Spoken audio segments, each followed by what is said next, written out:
Hi hello welcome to இது உங்கள் சாப்பாட்டு நேரம். வாங்க ஃப்ரெண்ட்ஸ், நம்ம இன்றைக்கி வந்து ஒரு சூப்பரான ஸ்பைசியாக சிக்கன் குழம்பு எப்படி பண்ணலான்னு பார்க்கலாம். நான் வந்துட்டு இஞ்சி இந்த அளவுக்கு எடுத்திருக்கேன். ஒரு துண்டு பெரிய துண்டு அளவு கட் பண்ணி வச்சுருக்கேன். பேஸ்ட் பண்ண போட்டுக்கலாம். பூண்டு உரிச்சு வச்சுருக்கேன். பூண்டு இந்த அளவுக்கு ஒரு 10-15 பல் எடுத்து வச்சுருக்கேன். அதையும் இதில் ஆட் பண்ணிக்கலாம். 2 பச்சை மிளகாய் எடுத்திருக்கேன். ரெட் சில்லி அதையும் இதில் ஆட் பண்ணிக்கோங்க. சின்ன வெங்காயம் ஒரு 7 எடுத்துருக்கேன். ஸோ அதை கட் பண்ணி அதில் போட்டுக்குங்க. சின்ன வெங்காயம் போட்டிங்கன்னா நல்லா ஸ்பைசியாக காரசாரமாக இருக்கும். நான் வந்து வதக்கிறதுக்காக பெரிய வெங்காயத்தில் ஒரு வெங்காயம் எடுத்திருக்கேன். ஒரு தக்காளி எடுத்திருக்கேன். ஒரு தக்காளி வந்து பேஸ்ட் அரைக்கிறதுக்கு, ஒரு தக்காளி வதக்கிறதுக்காக வச்சுருக்கேன். ஸோ இந்த அளவு தக்காளியை வந்துட்டு நான் இப்போ அரைக்கிறதுல போட்டுக்கிறேன். பெருஞ்சீரகம் ஒரு டீஸ்பூன் அளவு எடுத்துக்கங்க. கசகசா ஒரு டீஸ்பூன் போட்டுங்க. இப்போ இதெல்லாத்தையும் நம்ம ரவுண்ட் தண்ணி விட்டு பேஸ்ட் மாதிரி அரைச்சி எடுத்துக்கலாம். நான் பெலாக்கொட்டை எடுத்திருக்கேன். பெலாக்கொட்டை போட்டு வச்சிங்கன்னா செமையாக இருக்கும். நான் ஒரு 5 பெலாக்கொட்டை எடுத்திருக்கேன். முருங்கைக்காய் 1 எடுத்திருக்கேன். ஒரு சின்ன உருளைக்கிழங்குல ரெண்டு உருளைக்கிழங்கு எடுத்திருக்கேன். நான் உருளைக்கிழங்கு வந்து தோல் எடுத்துகிட்டு போட்டிருக்கேன். ஏன்னா தோலோடு போட்டிங்கன்னா அது ஒரு டேஸ்ட்டாக இருக்கும். ஒரு முருங்கைக்காய், 2 உருளைக்கிழங்கு. ஸோ இப்படி சாப்பிடும்போது பார்த்திங்கன்னா ஈஸியாக இருக்குது பசங்கள்லாம் ஊட்டும் போது. ஆனால் தோலோடு போட்டு வச்சிங்கன்னா அது ஒரு டேஸ்ட்டு. பெல்லாக்கொட்டை, உருளைக்கிழங்கு, முருங்கைக்காயெல்லாம் போட்டாச்சு. ஸோ இங்கே பார்த்தீங்கன்னா பெரிய வெங்காயத்தில் மீடியம் சைஸாக பார்த்து நான் 1 கட் பண்ணி வச்சுருக்கேன். ஏன்னா ஆல்ரெடி பேஸ்ட் வேறு சின்ன வெங்காயம் அரைச்சிருக்கோம். ஸோ ஒரு தக்காளி எடுத்திருக்கேன். சில்லி ஒரு 3 வந்து கட் பண்ணி வச்சுருக்கேன். நான் பாதி பூண்டு அதில் போட்டிருக்கேன். மீதி பூண்டு இதில் வதக்கிறதுல போட்டிருக்கேன். கறிவேப்பிலை. ஸோ நம்ம இப்போ தாளிக்க போகலாம். நம்ம இப்போ எண்ணெய் சூடாகிடுச்சு, தாளிச்சிக்கலாம். நான் ஒரு பூ எடுத்திருக்கேன். 2 கிராம்பு எடுத்திருக்கேன். இலவம்பூ இது வந்துட்டு என்னன்னு தெரியல. கறிப்பட்டையில் பார்த்தீங்கன்னா அந்த பேக்கெட்டில் இருக்கும். எனக்கு நேம் தெரியல. ஒரு பட்டை எடுத்திருக்கேன். ஒரு லீஃப் எடுத்திருக்கேன். ஏலக்காய் வேணும்னா நீங்கள் போட்டுங்க. எங்கள் பசங்களுக்கு ஏலக்காய் போட்டால் பிடிக்காது. ஸோ அதனால் நான் போடல. இப்போ நம்ம வந்து தாளிச்சிக்கலாம். இப்போ நம்ம ஆனியன் போட்டுக்கலாம். பூண்டு போட்டுக்கலாம். இது ரெண்டும் கொஞ்சம் வதங்கட்டும். கட் பண்ணி வச்ச 2 பச்சை மிளகாய் ஆட் பண்ணிக்கலாம். தக்காளி ஆட் பண்ணிக்கலாம். தக்காளி கொஞ்சம் வதங்கட்டும்.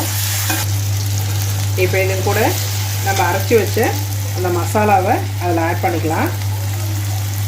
ஏன்னா எல்லா பச்சை வாசனையும் போகணும். ஸோ சேர்ந்தே குக் ஆகட்டும் தக்காளி கூட. இப்போ இந்த எல்லா பேஸ்ட்டோட சேர்ந்து குக் ஆகட்டும் தக்காளி. இப்போ இதில் நம்ம வந்துட்டு மஞ்சள்தூள் ஆட் பண்ணிக்கலாம். 1 டீஸ்பூன் வந்துட்டு மஞ்சள் பொடி போட்டுங்க. இப்போ இந்த தக்காளி இந்த பேஸ்ட்டெல்லாம் குக் ஆகிறதுக்கு கொஞ்சமாக சால்ட் ஆட் பண்ணிக்கலாம். இதுக்கு மட்டும் நான் சிக்கன் வந்து மேக்னேட் பண்ணி வச்சுருக்கேன். நல்லா வாஷ் பண்ணிவிட்டு மஞ்சள் பொடி, உப்பு, பெப்பர் போட்டு பிசைஞ்சு வச்சுருக்கேன். தேங்காவை ஒரு 5 பீஸ் அளவு கட் பண்ணி எடுத்துக்கலாம். நான் இந்த அளவுக்கு எடுத்துக்கிறேன்.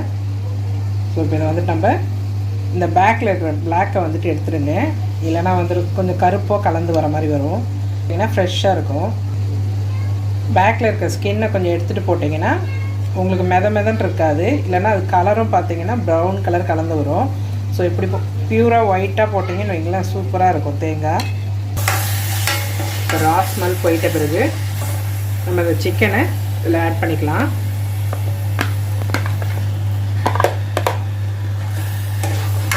நல்லா மசாலாவோட குக் ஆகட்டும். இது கூட கருவேப்பிலையை ஆட் பண்ணிக்கலாம். கிள்ளி போட்டுக்குங்க. தேங்காய் வாஷ் பண்ணி போட்டாச்சு. பேக்கில் இருக்கிறத எடுத்துகிட்டு. ஸோ நான் ஒரு 5 முந்திரி எடுத்திருக்கேன். பாருங்கள் நல்லா குக் ஆகிருக்கு. இப்போ நம்ம இது கூட வந்துட்டு உருளைக்கிழங்கையும் பலாக்கொட்டையும் ஆட் பண்ணிக்கலாம்.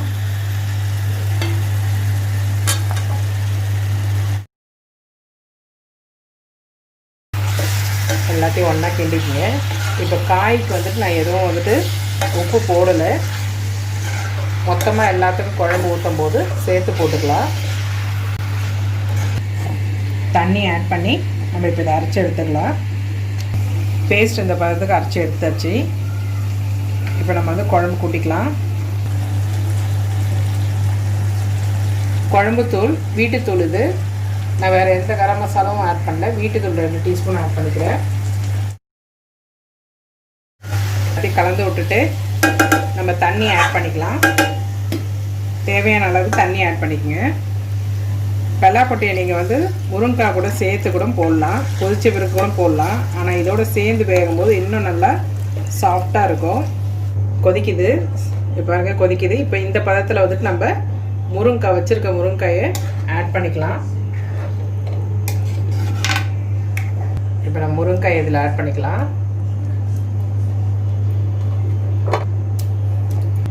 கறி குழம்புல முருங்கைக்காய் உருளைக்கிழங்கு போட்டு வச்சாலே செம சூப்பர். அதோட பெலாக்கொட்டை போட்டு வைக்கும்போது அதை விட இன்னும் எம்மியாக இருக்கும்.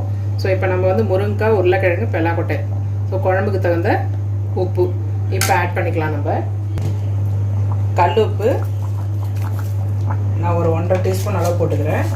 உங்களுக்கு எந்த அளவுக்கு தேவையோ அது குழம்புக்கு தகுந்த மாதிரி போட்டுக்கோங்க. நான் ஏன்னா சிக்கனுக்கெலாம் அப்பப்போ போட்டுட்டேன், குழம்புக்கு மட்டும் போட்டிருக்கேன். ஸோ இப்போ இதை கொஞ்சம் நல்லா கொதிக்கிட்டோம். அப்புறமா நம்ம தேங்காய் ஊற்றிக்கலாம்.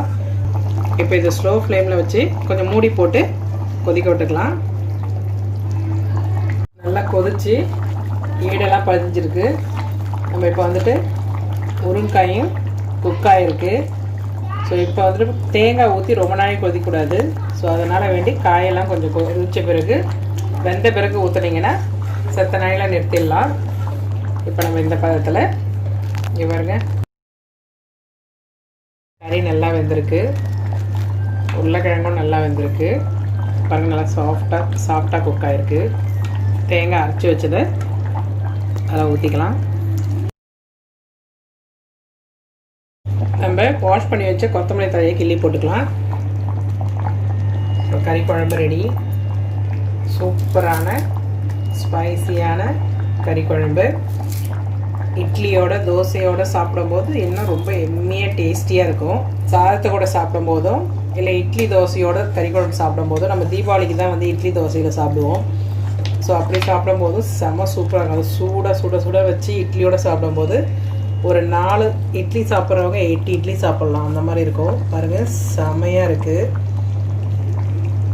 எச்சி ஊற்றுது. நம்ம கறி குழம்புக்கு இந்த மாதிரி தோசை ஊற்றி சுட சுட வச்சு சாப்பிடும்போது செமையாக இருக்கும்.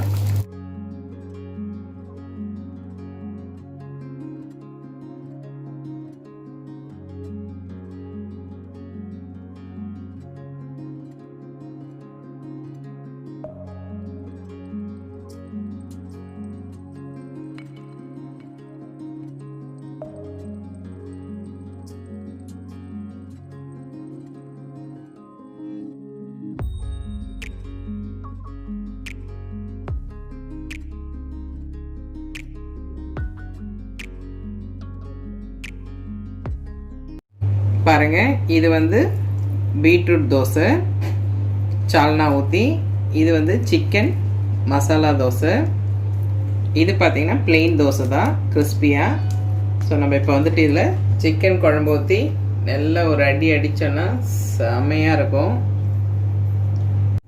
இப்போ நம்ம டேஸ்ட் பண்ணி பார்க்கலாம் எப்படி இருக்குன்ட்டு. இது வந்துட்டு சிக்கன் மசாலா தோசை. ஸோ இதை அப்படியே போட்டு இன்னும் கொஞ்சம் கூட நல்லா தாராளமாக தொட்டு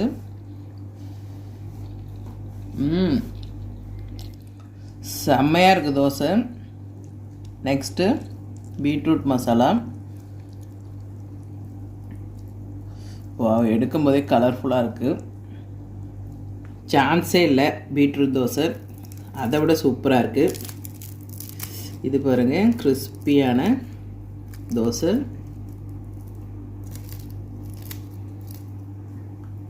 செம்மையாக இருக்குது டேஸ்ட்டு. நீங்களே இதை மாதிரி வீட்டில் ட்ரை பண்ணி பாருங்கள்.